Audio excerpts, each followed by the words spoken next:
ഫ്രോഡിൽ കുടുങ്ങിയിട്ടുള്ള ഒരു ആരോപണത്തിനെതിരായിട്ട് രണ്ട് കൈകളും പൊക്കി പിടിച്ചുകൊണ്ട് നമ്മുടെ നിയമസഭയിൽ പറയുകയാണ് ഒരു മുഖ്യമന്ത്രി, ഈ കൈകൾ ശുദ്ധമാണ്, ഈ കൈകളിൽ യാതൊരു കറയുമില്ല എന്ന് പറഞ്ഞതുകൊണ്ട് തീരുന്നൊരു പ്രശ്നമല്ല. കാരണം ഇത് ചെയ്തിരിക്കുന്നത് MK ഹരിദാസിൻ്റെ ഭാര്യയോ MK ഹരിദാസിൻ്റെ മകളോ അല്ല. ഒരു സംസ്ഥാനം ഭരിക്കുന്ന ഒരു മന്ത്രിയുടെ ഭാര്യയാണ്, ഒരു മുഖ്യമന്ത്രിയുടെ മകളാണ്. അപ്പോൾ അതിന് കൃത്യമായ ക്ലാരിറ്റി വരുത്തേണ്ടത് മുഖ്യമന്ത്രിയാണ്. നമ്മുടെ മറ്റേ ടൂറിസം വകുപ്പ് മന്ത്രിയായ റിയാസാണ്. അതുപോലെ തന്നെ ഇവർക്ക് വേണ്ടി ഇപ്പോൾ വാദിക്കുന്ന പാർട്ടിയാണ് അതിന് കൃത്യമായ വിശദീകരണം നൽകേണ്ടത്. ആ വിശദീകരണം കൃത്യമായി നൽകാത്തതിൻ്റെ പേരിൽ അനുഭവിക്കുന്ന ഇത്തരം ഒരു ശ്വാസമുട്ടിനെ ഇത്തരത്തിലുള്ള ക്യാപ്സ്യൂളുകൾ മതിയാവില്ല. ഇനി ഇതൊരു ഓപ്പറേഷൻ കൊണ്ട് മാത്രം മാറുന്ന അസുഖമാണ്. ചെറിയൊരു ഗുളിക കഴിച്ചാൽ മാറ്റാവുന്ന അസുഖത്തെ ക്യാപ്സ്യൂളും തീർന്നു, ഇപ്പോൾ അത് ഓപ്പറേഷനിലേക്ക് എത്തി നിൽക്കേണ്ട അവസ്ഥ ഉണ്ടാക്കിയിരിക്കുന്നത് ഇവർ തന്നെയാണ്. ഞാൻ എൻ്റെ അഭിപ്രായമായിട്ടല്ല ശ്രീ അനിൽ നമ്പ്യാർ, സമൂഹ മാധ്യമത്തിലൊക്കെ കാണുന്ന കുറച്ച് കമൻറ്റുകൾ കേൾക്കണം. കമ്മ്യൂണിസം ഒരു മനോരോഗമാണ്, ഞങ്ങളൊഴികെ മറ്റെല്ലാവർക്കും ഭ്രാന്താണ് എന്നൊരവസ്ഥയാണ് അവരുടെ മനോധർമ്മം എന്നുള്ളതാണ് ഒരു ഇത് വായിച്ചത്. എനിക്ക് അത്ഭുതം തോന്നി. കാരണം ഇന്നും എൻ്റെ മനസ്സിലൊക്കെ ഒരു ഇടതുപക്ഷധാരനുള്ളൊരു വ്യക്തിയാണ് ഞാനൊക്കെ. ഇത്രത്തോളം അതപ്പതിച്ചുകൊണ്ട് ഇത്തരത്തിലുള്ള കാര്യങ്ങൾ ജനങ്ങളെ കൊണ്ട് പറയിപ്പിക്കാൻ വേണ്ടി. അതുപോലെ തന്നെ ഒരു വാട്സപ്പ് മെസ്സേജ് കണ്ടു, എല്ലാ കമ്മ്യൂണിസ്റ്റുകാരും അഴിമതിക്കാരല്ല, പക്ഷേ എല്ലാ അഴിമതിക്കാരും കമ്മ്യൂണിസ്റ്റുകാരാണ്. എന്താണ് ഈ പാർട്ടിക്ക് പറ്റിയത്? എന്തിനു വേണ്ടിയാണ് ഇവർ ഇത്തരത്തിലുള്ള ഈ ആട്ടിൻ തോലിട്ട ചെന്നായ്ക്കളായിട്ട് എന്തുകൊണ്ടാണ് മാറുന്നത്? ആരെ സംരക്ഷിക്കാനാണ് ഇവർ ഇത്തരത്തിലുള്ള ആരോപണങ്ങൾ ഏറ്റുവാങ്ങുന്നത്? ഇവിടെ 8 വർഷം ജനങ്ങൾ അനുഭവിക്കുന്ന ഈ ദുരിതം നോക്കുമ്പോൾ 35 വർഷം ഭരിച്ച ബംഗാളിൻ്റെ സ്ഥിതി എന്താണ്? ഇത്തരത്തിലുള്ള ആരോപണങ്ങൾ വിളിച്ചു പറയുന്നത് ഇവർ പറയുന്നത് കമ്മ്യൂണിസ്റ്റ് വിരുദ്ധരാണെന്നാണ്. അല്ല, ഒരു കമ്മ്യൂണിസ്റ്റ് വിരുദ്ധരുമല്ല.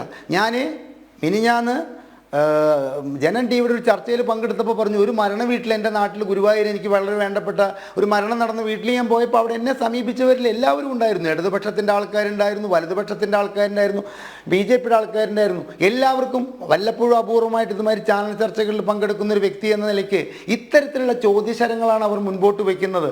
എന്തുകൊണ്ട് KSIDCയിൽ ഇത്രയും ഒരു പൊതുമേഖലാ സ്ഥാപനത്തിൻ്റെ ഓഹരി പങ്കാളിത്തമുള്ളൊരു കമ്പനി ഇത്തരത്തിലൊരു കാര്യം ചെയ്യണമെങ്കിൽ അതിൻ്റെ പിന്നിൽ എന്താണ്? ആ പിന്നിലുള്ളത് എന്താണെന്ന് ജനങ്ങൾ പറയുന്നത് എന്താണെന്ന് വെച്ച് കഴിഞ്ഞാൽ, ഇവിടുത്തെ കരിമണൽ ഖനനം, നമ്മുടെ സംസ്ഥാനത്തിന് കിട്ടിയിട്ടുള്ള അപൂർവ നിധിയായ കരിമണൽ ഖനനം നടത്തിക്കൊണ്ടിരിക്കുന്നത് CMRL അനധികൃതമായിട്ടാണ്. അതിനെ ഒത്താശ ചെയ്യാൻ വേണ്ടിയിട്ട്, രാഷ്ട്രീയ ഭരണ നേതൃത്വത്തിലേക്ക് എത്താൻ വേണ്ടിയിട്ട് വീണ വിജയൻ്റെ കമ്പനിക്ക് 1,72,00,000 രൂപ കൊടുത്തു.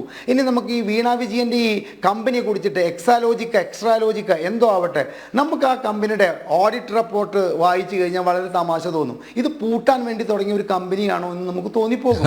കാരണം അതിലെ 1,00,000 രൂപയാണ് അതിൻ്റെ തുടക്കത്തിലെ അതിന് വേണ്ടിയിട്ടുള്ള ഇൻവെസ്റ്റ്മെൻറ്റ് നടത്തിയിരിക്കുന്നത് പറയണോ.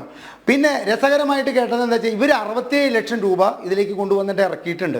ഈ 67,00,000 രൂപയും പെൻഷൻ പണമാണെന്ന് പറഞ്ഞിട്ട് സമർത്ഥിക്കാൻ പറ്റുമോ? ഇല്ല. ഇനി അടുത്തതാണ് 72,00,000 രൂപ ഇവർക്ക് ശമ്പളം കൊടുത്തിട്ടുണ്ട്. ആർക്ക് വേണ്ടി ശമ്പളം കൊടുത്തു?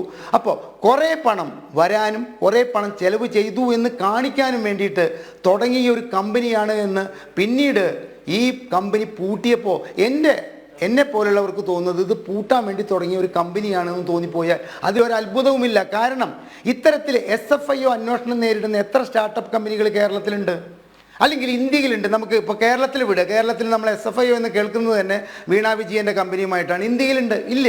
മറ്റ് സംസ്ഥാനങ്ങളിലെ 4-5 സംസ്ഥാനങ്ങളിലെ പൊതുപ്രവർത്തകരുമായിട്ട് സംസാരിച്ചപ്പോൾ അവിടെയൊന്നും സ്റ്റാർട്ടപ്പ് തുടങ്ങിയിട്ടില്ല. പ്രത്യേകിച്ച് സ്ത്രീകളുടെ കമ്പനിയെ ഈ SFIO പോലുള്ള കമ്പനി അന്വേഷണ ഏജൻസിയോ ED ഒന്നും നേരിട്ടതായിട്ട് എവിടെ ആർക്കും പറയാനില്ല.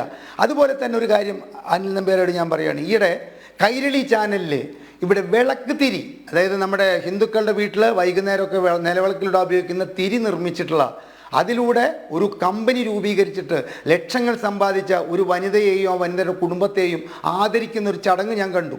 ആ അമ്മൂമ്മയിൽ നിന്ന് അമ്മൂമ്മ വൈകുന്നേരം തുടയിൽ തുണി തിരിക്കുന്നത് കണ്ടിട്ട് എല്ലാവർക്കും തോന്നിയ ഒരു ആശയത്തിൻ്റെ പുറത്ത് ആ കുടുംബം സ്വരൂപിച്ചിട്ടുള്ള അത്തരമൊരു ആശയം വലിയൊരു പദ്ധതിയായി മാറുകയും ഒരുപാട് പേർക്ക് തൊഴിൽ കൊടുക്കാൻ കഴിയുകയും ചെയ്തിട്ടുള്ള ഒരു സ്ഥാപനത്തെ കുറിച്ചിട്ട് മറ്റ് ചാനലൊന്നുമല്ല, കൈരളി ചാനലിലാണ് അതുണ്ടായിരുന്നത്.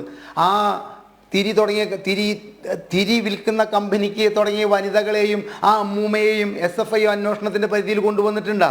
അപ്പോൾ ഇല്ല, അത്തരത്തിൽ SFI അന്വേഷണത്തിൻ്റെ പരിധിയിലോ അല്ലെങ്കിൽ ED അന്വേഷണത്തിൻ്റെ പരിധിയിലോ ഒരു സ്ഥാപനത്തെയോ ഒരു വ്യക്തിയെയോ കൊണ്ടുവരണമെങ്കിൽ അതിന് അടിസ്ഥാനപരമായിട്ടൊരു തെളിവില്ലാതെ കൊണ്ടുവരാൻ പറ്റില്ല. അല്ലെങ്കിൽ ഇന്ന് കർണാടക ഹൈക്കോടതി ഈ യാതൊരുവിധ അടിസ്ഥാനപരമായ തെളിവുകളുമില്ലാത്ത ഈ കേസ് തള്ളി എന്ന് പറയേണ്ടതായിരുന്നു. മറിച്ച് ധൃതി പിടിച്ചിട്ടുള്ള തീരുമാനങ്ങളരുത്, ഇവരെ അറസ്റ്റ് ചെയ്യരുത്, ഇവരുടെ കാര്യങ്ങൾ കേസ് നീട്ടിവെച്ചിരിക്കുകയാണ്. പക്ഷെ അതൊക്കെ സമൂഹ മാധ്യമത്തിൽ ഇടതുപക്ഷ സഹയാത്രികരെന്ന് അഭിനയിക്കുന്ന കുറേ പേര് ആഘോഷമായിട്ടാണ് കൊണ്ടു നടക്കുന്നത്. ആ ഇടതുപക്ഷ സഹയാത്രികരായിട്ട് അഭിനയിക്കുന്ന അത്തരം നമ്മൾ പറയില്ലേ സോഷ്യൽ മീഡിയയിലത്തെ മറ്റേ ഇവരെയാണ് ഈ ഇടതുപക്ഷ സഹയാത്രികരായിട്ട് ഇവർ കാണുന്നത്. ബാക്കിയൊക്കെ ഇടതുപക്ഷത്തിൻ്റെ വർഗശത്രുക്കളെ കെട്ടിച്ചമച്ചൊരു കഥയായിട്ടാണ് ഇതിനെ കാണുന്നത്. ഇതൊന്നും വില പോകുന്ന സമയം കേരളത്തിലെ ജനങ്ങളിൽ നിന്ന് കഴിഞ്ഞു.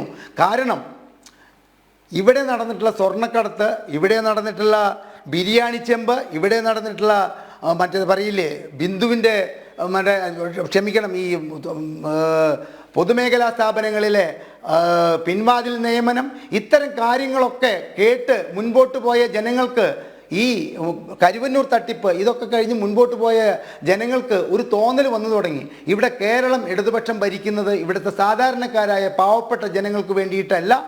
അതേസമയം ഇവരുടെ ചുറ്റും നിൽക്കുന്ന കുറേ ആളുകൾക്ക് വേണ്ടിയിട്ടാണ് എന്ന് പറയുമ്പോഴാണ് ഒരു മിനിറ്റ് കൂടി ഒരു കാര്യം നിങ്ങൾ മനസ്സിലാക്കുക.